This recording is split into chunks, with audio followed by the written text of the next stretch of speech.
Berdoa dalam hati mulai.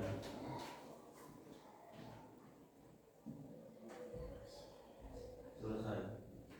Alhamdulillah. Baik, bagaimana hari ini? Ada yang tidak hadir? Ada. Ada? Siapa yang tidak hadir? Kurniawan. Ibu cek dulu kehadirannya ya.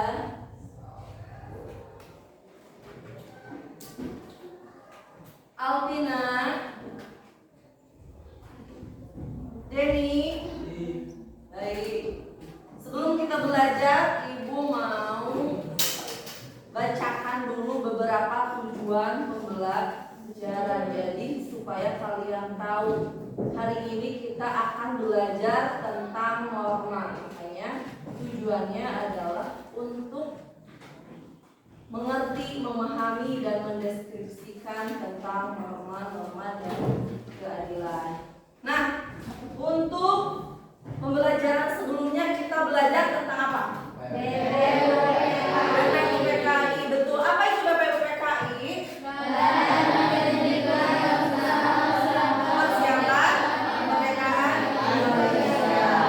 Nah, hari ini kita akan belajar tentang norma dan keadilan. Ada yang tahu apa itu norma?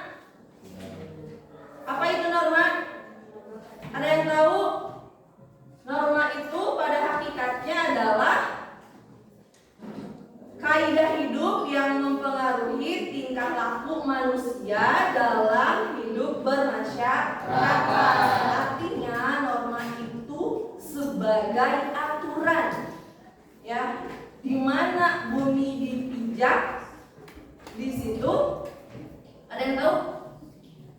Jadi dimanapun kita berada, dimanapun kita tinggal, kaki kita berdiri, maka di situ pasti akan ada yang namanya norma atau aturan. Ya, seperti contohnya kalian tinggal di sekolah, apakah ada aturannya? Ada. Ada tata tertib? Ada.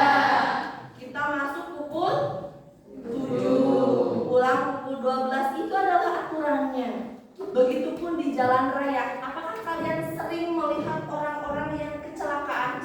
Sering. Nah, apa akibatnya? Penyebabnya apa? Karena mereka melanggar peraturan. Tuh, makanya norma itu akan ada. Nah, itu tadi pengertian norma. Terus norma itu ada beberapa jenis atau macam. Jadi ada 4 macam norma yang akan Ibu jelaskan. Yang pertama ada norma kesusilaan. Apa itu norma kesusilaan? Norma kesusilaan itu adalah peraturan hidup yang berkenaan dengan bisikan kalbu atau suara hati nurani manusia. Maksudnya gimana, Bu? Jadi contohnya gini. Ada si A yang mau berbohong kepada orang tuanya, tetapi dalam hatinya dia merasa, kenapa kamu bohong? Hati itu tidak pernah bisa berbohong, ya kan? Dia selalu ada merasa bersalah, khawatir akan hal yang dia lakukan karena telah berbohong kepada orang tua. Nah, itu norma susila, norma yang bisa menjadikan kita lebih baik karena hati tahu mana yang benar dan mana yang salah. Nah, itu yang pertama ada norma kesusilaan. Yang kedua ada norma kesopanan. Tahu kesopanan? Tahu. Contohnya seperti apa kesopanan? Sopan, menghormati orang tua, betul. Apalagi menghormati yang lebih besar, orang dewasa, siapapun itu. Jadi norma kesopanan adalah norma yang berhubungan dengan pergaulan manusia dalam kehidupan sehari-hari. Contohnya norma kesopanan, kalau ada orang yang lebih dewasa, kalau kita mau lewat harus bagaimana? Permisi. Kalau mau bertamu ke rumah orang lain harus mengucapkan salam, mengesopanan, ada adabnya, ya. Itu norma kesopanan. Yang ketiga ada norma agama.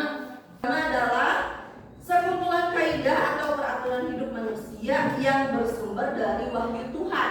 Dan di sini kita beragama Islam, berarti ada di Al-Quran. sudah diatur mana yang baik dan mana yang buruk. Artinya di agama juga sudah diatur. Hanya itu yang bisa Ibu sampaikan. Ada pertanyaan? Ada yang mau memberi kesimpulan? Silakan.